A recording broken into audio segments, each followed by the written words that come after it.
Welcome to Discograffiti, the deep dive podcast for music obsessives that gives freaks like you and me the chance to connect with a brotherhood obsessed with rating the entire discography of every single artist and band that ever mattered. I'm your host, Dave Gebroe, and with 3 new episodes each week, you're going to gain a comprehensive knowledge of an act's history and output in the time it takes to listen to one album. Each new guest swings a hard left into an area you either had no idea you needed to know about or know all about and can't believe you're not alone out there. And in this episode, we'll be turning our spray cans on Spirit, Psst, along with our special guest, band biographer Ryan Gabrinetti. This is part 2, which covers the dizzyingly busy period of 1968 to 1969, during which Spirit became a big touring concern while simultaneously working on far too many projects at once. Here are just a few of the many things that Ryan discusses with Discograffiti in this podcast. The crazed madness of making 2 albums and a soundtrack basically all at once. How Spirit wound up creating and releasing their hit single, I Got a Line on You. The evolution of their relationship with Lou Adler. And an in-depth deep dive on every song off The Family That Plays Together, Clear, and the Model Shop soundtrack.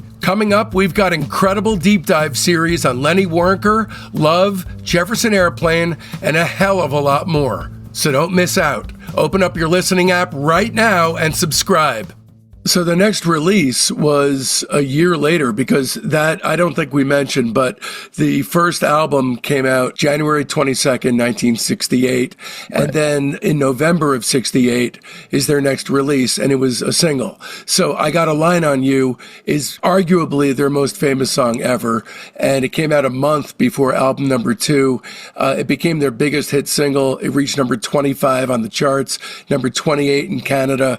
And then the album kind of matched its success. You're right. It topped the first album.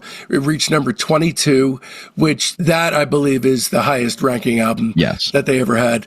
It is not their best album, I think, but it was also, I'm guessing by the recording dates, which is March 11th through September 18th of 1968, that this was a piecemeal affair in between dates that they were playing on tour. Yeah. So there's some really important context for this record, which, we'll cover more with the later releases. But first of all, Got a Line on You is the first or second song that was recorded for this album.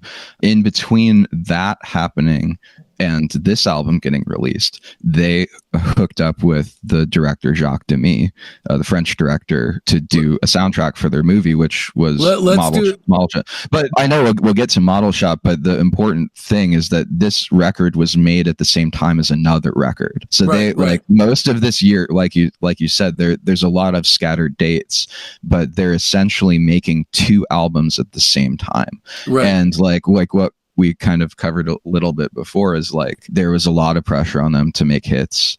I think that the element of commercial appeal really increased for them, and at the same time of like doing their own thing, and like the Model Shop thing is very different. So let me ask you then, when they got into the studio to work on this record specifically, what do you believe was the mood? Had the mood changed a lot from the first record? Were they exhausted? Were they feeling nervous?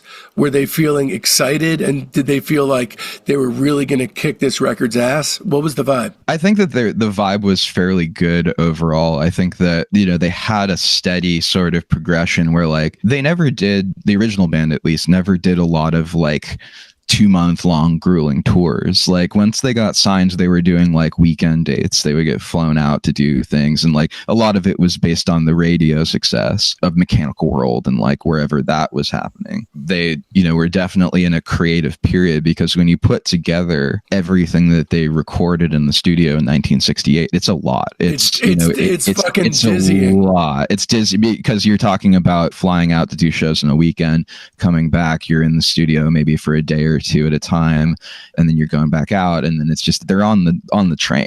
Yeah. I got to tell you, I hear the exhaustion in the music. Not just this record. Everything that they did in 68, I'm hearing a bunch of tired guys. Yeah, I mean, there are some fantastic moments. I mean, I think this is one of those places that we disagree. I love the family that plays together. Like, if anything, like, I think that was probably the first of their albums that I really latched onto for not just the material, but for the flow. Let's put the needle down, because I'm anxious to get into the disparity. So I'm fully on board for the first 2 or 3 songs. So I Got a Line on You. There's a Billboard review that called it the near definitive rock single. And it's actually very hard to argue that. As far as rock and roll goes, they never really topped this.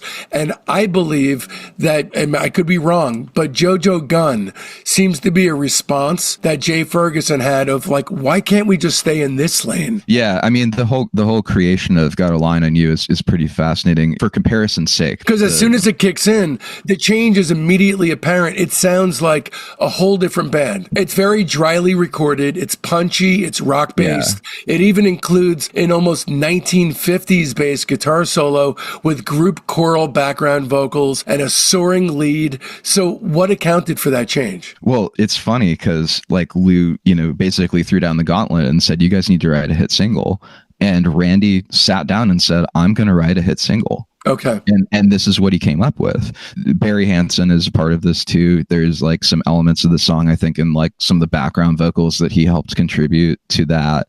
It's about palm reading. It's about like, found your line. And I think that Jay and Mark had a little bit of a problem with that because of how esoteric that is, and granted, it's not, you don't think about it, hit singles have lots of, weird nonsensical things that they say. I got a line. It's so catchy. Honestly, while they were writing Shake That Fat, they could have used a little bit of esoteric as well, I think.